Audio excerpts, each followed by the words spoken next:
जोहार के सलाम को तेज नवा वीडियो पे सागुन दाराम तेज वीडियो दो रही रवा कान कहनी रिया सार कथा ले तबन गालो तले चलो लहसन मन मांगा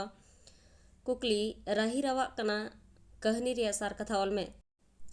तेला सिरजन चांदो दो मानमी अकत या मीत चाक आन सगार लेका सुमुंग तेत ओका कमी हो जीवन रिया लगेम दो बाय गुडरोआ गिद्रे रे जुवन रे आर हड़ाम दुड़ुम ऑक्तो रे हो गोड़ो दो जहा बांग जहा लेका तेगे लगतिया गया गिद्रे रे आयो बाबा अमूल जुवन रे गाते जोड़ और लहा ऑक्तो रे हन हपन को लगती दो मानमी एकाल गे खोजाया एतोहबा और मुचेदा दो ᱧᱟᱢᱚᱜᱟ कान खान तोलाहा मेन दो जुवन पड़िया रेना दो पांते अगुया कना नोआ ऑक्तो रे पाले ओना मीत चाक आना सगाड़ गे और मीटांग चाक जोड़ा लगित गे मेने अडी तेत गे गाते लगित आ मन रे उन द जुवन सादमे कामसाओते जीवी रे फागुन रिया सोंधाड़ सोगे पयराना और कुइली चढ़िया कुहू लेका जतो पाकाड़ कुहू कुहुई अंजमा गाते गापाते रियान जुरी परी रियां उइहर अडी तेत गे उन ऑक्तो दो मने रे चापाड़वा उनकान उइहर उनकान लोड़ा गे मानोतान भोगला सोरेन दो रही रवा कान मेनते मेन होचो हकत आय गाते टांग रही रे दुड़ुब ए रियां भावना चे गातेया रही रे दुड़ुब रियां जहा आस ओनागे रावा दो भोगला सोरेन गोंके दो आज आपात ठेन खोन जुग सालोय बुरु से मारांग बुरु इदी कते पहाड़ा कथाय अंजम लेदा ओना बुरु दो जुगु आर सालोय ᱧᱩᱛᱩᱢᱟᱱ बोंगा हा ᱧᱩᱛᱩᱢ खोन गे जुगु सालोय दो ᱧᱩᱛᱩᱢ अकना जुगु सालोय मुद्रे ताहेलेन सिपिबिल गे खेलोन रे दो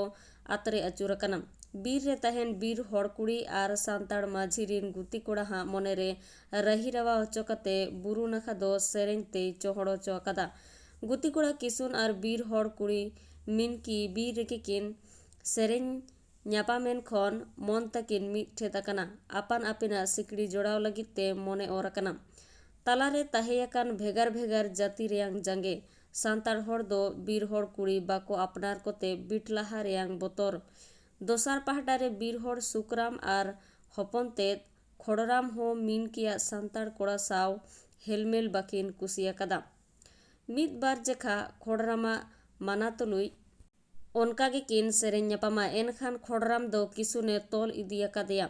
सुकराम उनी किसुन दो आकोरिन बोंगा बुरु ठेत बोंगाए रेयांग ए उइहर कदा एनखान ताक नेल कते मिनकी दो उनिए राड़ा हकदेया और नीर कते बीर गे किन उकु तहेना उनका गे रमदु किसड़ हपन चोरना मोने झलिया कान मिद रंडी बुढ़ी डुमनी हपन रात हिसी ठेत मीत पहाटा रे किसड़ और मीत पहाटा रे रेंगे हेना ते अडी गे ओफरा तुफरिया कान सिपिबिल आपाता झोतो लेकान माना तुलु चोरना रही रवा हकना हिसी लगी ताक नेल कते मीत अकना किन मेनखान रमदू ओना बाय हताव दड़िया कदा बहु अगु कते चोरन कॉलेज पढ़ावे रुवड़ाकन खान हिसी एटा सेत अंडी कायरियांग को उइहर कदा रमदू माझी गोडेद बरियत आर मीत रांडा हकान कोड़ा झोपेया दो माड़ांग खोन हिसी चितान रे बड़ी नजर तहेया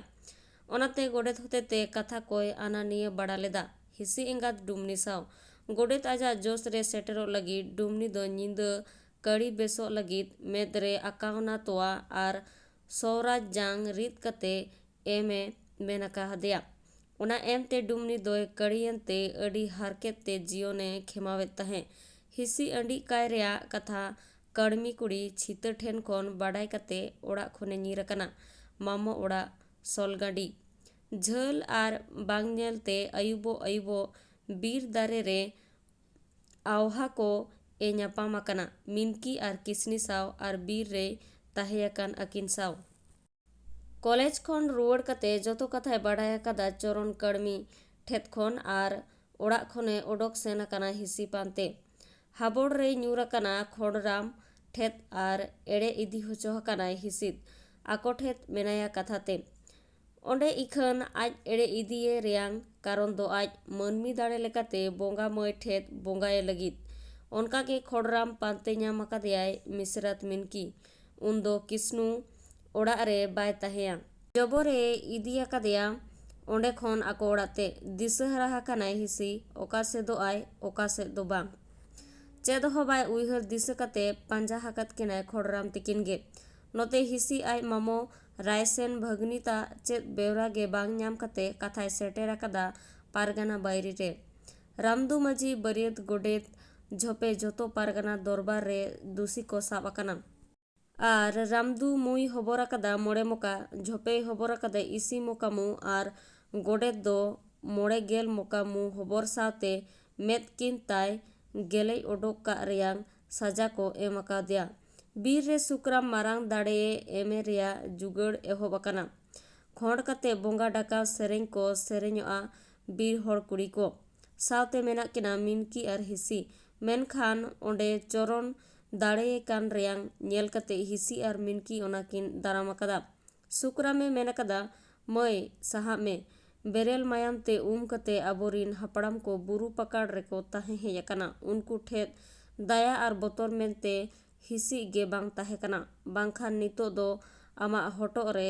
खंडा न्यूरेआ उन ऑक्तो रे किसुन खबरदार कते आसारे हबा आकादा मी ते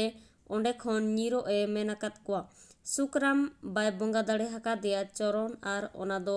बोंगा मायाम गे काहेत मेनते हताव आकादा पाले आको को न्यापाम का को रियांगे भेद कना ओना दो मई मिनकी न्यामे लगित आए नेहर लेना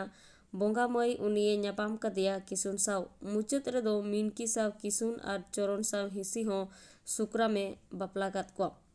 वीडियो तो नोडी के मुचतना वीडियो मुचत बिन्याल लगित सानम पुगे से सरा नेक्स्ट यार हम टाना वीडियो तीन सेटरा तीन नोडी के मुचतना सानम को सगुन जोहार।